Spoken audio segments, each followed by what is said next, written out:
সোয়ানা তুমি কি করছো দেখি? সাজুগুজি করছি। সাজুগুজি করছো? ও মামা, খুব খিদে লেগে কিছু বানাও না। কিছু বানাবে। কি রান্না করবো বাবু? ডিম আলু। ডিম আলু? আজকে ডিম খেতে ইচ্ছে করছে? আমার জন্য একটা রান্না করলাম একটি। আমার জন্য আলু ডিম বানাবো আর ওর জন্য ম্যাগি বানাবো, ছোট সাবাল। ছামাল বলে? তোমার তো ছোট বোন হয়। আর ছোট বোন হয়, আর ম্যাগি এনে দাও বন্ধুরা। ও কি বলবে বুঝতে পারছে না, ও বলছে পুরো ভিডিওটা দেখতে থাকো। দেখতে থাকো। হ্যালো বন্ধুগণ, আজকে সন্ধ্যায় আমি বানাবো ডিম আলুর তরকারি। সেই জন্য ফ্রিজে রাখা যে কটা ডিম ছিল সব কটাকে নিয়ে আমি রান্নাঘরে চলে এসেছি ডিম আলুর তরকারি বানানোর জন্য। সোহানা খাওয়ার জন্য রাতে জেদ করছে, সেই জন্য আমি ওর জন্য ওই ডিমের তরকারিটা বানালাম। তো এখন চলো এই রেসিপিটা তোমাদের সঙ্গে শেয়ার করি।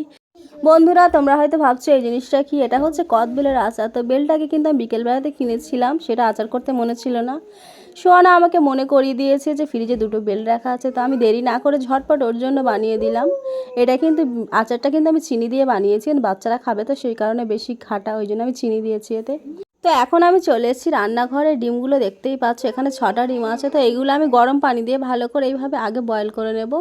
তো এটা ততক্ষণ বয়েল হচ্ছে হোক, আমি ডিম আলু বানানোর জন্য যা যা লাগবে সেগুলো আমি ওদিকে জোগাড়জাটি করে নেব ততক্ষণ। তো দেখতেই পাচ্ছ ডিমগুলো এখন কিন্তু বয়েল হয়ে গেছে, এগুলো এবার আমি তুলে নেব। তুলে নিয়ে সাইডে ঠান্ডা হওয়ার জন্য রেখে দেবো। একটা ডিম বোধ হয়তো ফেটে গেছে, সেই জন্য এরকম বেরিয়ে এসছে।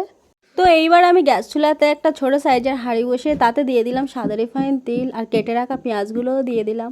বন্ধুরা, আমি কিন্তু সাদা রিফাইন তেলটা সব তরকারিতে বেশি ইউজ করি, সরিষার তেলটা খুবই কম ইউজ করি। তো এবার আমি পেঁয়াজটা নাড়াচাড়া করে নেব যতক্ষণ না পর্যন্ত পেঁয়াজের কালারটা এইভাবে চেঞ্জ হয়ে আসছে। দেখতেই পাচ্ছ পেঁয়াজের কালারটা অনেকটাই চেঞ্জ হয়ে গেছে। তো এইভাবে কিন্তু ভালো করে নাড়াচাড়া করতে হবে, নাতে কিন্তু পেঁয়াজটা একদিকে কাঁচা আর একদিকে ভাজা হয়ে যাবে। তো এবার আমি যে আদা রসুনটা বেটে রেখেছিলাম সাইডে, তার থেকে 1 চিমটি পরিমাণ আদা রসুন এই পেঁয়াজটাতে দিয়ে দেবো। দিয়ে 2-3 চামচ মতো হলুদের গুঁড়ো দিয়ে দেবো। 1 চামচেরও কম লঙ্কার গুঁড়ো ইউজ করবো আমি এখানে। লঙ্কার গুঁড়োটা কিন্তু অতিরিক্ত কড়া, বেশি দিলে কিন্তু অনেক ঝাল হয়ে যাবে। এটা কিন্তু বাচ্চারা খাবে। তো সবগুলো মশলা আমি এইভাবে একটুখানি মতো পানি দিয়ে এইভাবে কষিয়ে নেব যতক্ষণ না পেঁয়াজ থেকে তেল ছেড়ে যাচ্ছে। আলু কিন্তু আমি অবশ্যই দেবো, সেই জন্য আমি 2-3টা আলু এইভাবে পিস করে কেটে নিয়েছি। আলু ছাড়া কিন্তু সোয়ানা কোনো তরকারি মুখেই নিতে চায় না। তো আলু কিন্তু সব বাচ্চারই ফেভারিট হয়, আলু ভাতের সঙ্গে মেখে খেতে বাচ্চারা খুবই পছন্দ করে। তো এতে হয়তো লবণটা আগে আমি একটু কম দিয়েছিলাম, এই জন্য আরেকটু পরিমাণ লবণ নিতে দিয়ে আবারও ভালোভাবে এইভাবে নাড়াচাড়া করে নেব। এতে আরেকটু পরিমাণ পানি দিয়ে দেবো যাতে তরকারি কালারটা যাতে না কালো হয়ে যায়, সেই কারণে আমি এতে আরেকটু পরিমাণ পানি এতে অ্যাড করে দিয়েছি। দিয়ে কিন্তু এইভাবে আবারও ভালোভাবে এরকম করে নাড়াচাড়া করতে হবে। দেখতেই পাচ্ছ এখন কিন্তু আলু ও পেঁয়াজটা কষানো একদমই রেডি। আলুটাতে কিন্তু তেল ছেড়ে গেছে। দেখো বন্ধুরা, ডিমগুলোতে কিন্তু আমি ফ্রিজে ঠান্ডা জল ইউজ করছি যাতে খোলাগুলো ভালো মতো ছেড়ে উঠে আসে। তো এবার ফিরে আসি তরকারির দিকে। দেখতেই পাচ্ছ আলুগুলো কিন্তু ভালো মতো কষানো হয়ে গেছে, এর থেকে তেল ছেড়ে গেছে। এবার আমি এতে 1 থেকে 1.5 গ্লাস পর্যন্ত পানি দিয়ে দেবো। বেশি পানি কিন্তু আমি এখানে ইউজ করব না। তো পানিটা দিয়ে এইভাবে একটু নাড়াচাড়া করে এতে আমি ঢাকনা দিয়ে দেবো 10-20 মিনিটের মতো। পাশে দেখতেই পাচ্ছ ভাতটাও কিন্তু আমি রেডি করছি। ফিরে এলাম 20 মিনিট পর। 20 মিনিট পর দেখতেই পাচ্ছ আলুটা কিন্তু একদম ভালো মতো সেদ্ধ হয়ে গেছে। তো এবার এটাতে আমি ছাড়ানো ডিমগুলো দিয়ে দেবো। ডিমগুলো কিন্তু আমি ভাজিনি, সবসময় ডিম কিন্তু ভাজার দরকার লাগে না, এতে এমনিতে দিয়ে দিলেও হয়ে যায়।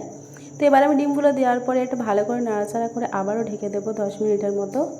দেখতেই পাচ্ছ কতটা সুন্দর লাগছে তরকারিটা। তো বন্ধুরা, ফিরে এলাম 10 মিনিট পর। আমি আমার হাঁড়ির ঢাকনাটা খুলে দেখাচ্ছি তোমাদের। তরকারিটা কত সুন্দর দেখাচ্ছে, একদম কিন্তু ভাজা ভাজা মতো, বেশি আমি ঝোলও এতে রাখিনি। তো তরকারি করার সময় আমি কিন্তু কোনো রকম তেজপাতা, গরম মশলা, এলাচ কিন্তু ইউজ করিনি। সেই জন্য আমি তরকারিটা শেষ হওয়ার পরেতে শাহি জিরা গুঁড়ো এতে অ্যাড করছি। জিরা গুঁড়োটা দেওয়ার পরে কিন্তু তরকারিতে অন্যরকম একটা সুগন্ধ ছড়ায়। তো বন্ধুরা, এটা আমি একটা প্লেটে সার্ভ করে তোমাদের দেখাচ্ছি কতটা স্যাটিসফাইং দেখাচ্ছে, খেতেও কিন্তু দারুণ সুস্বাদু। তোমরা বাড়িতে অবশ্যই বানাবে। আর হ্যাঁ, ভিডিওটা কেমন লাগলো অবশ্যই কমেন্ট করে জানাবে। আর বন্ধুরা, এটা এখন আমরা খাওয়ার জন্য প্রস্তুত। পাশে থাকা কিছু ভাতও একটু কাটিয়ে নিচ্ছি, এটা আমার 2 মেয়েকে এখন খাওয়াবো। এখন বাজে রাত 10টা। তো বন্ধুরা, তোমাদের কাছে ছোট্ট অনুরোধ, আমার এই চ্যানেলে যদি নতুন হয়ে থাকো অবশ্যই কিন্তু সাবস্ক্রাইব করে পাশে থাকা বেল আইকনটা প্রেস করে দেবেন। ভিডিওটা ভালো লাগলে লাইক করবেন। আপাতত এই পর্যন্ত, দেখা হচ্ছে নেক্সট ভিডিওতে। টাটা।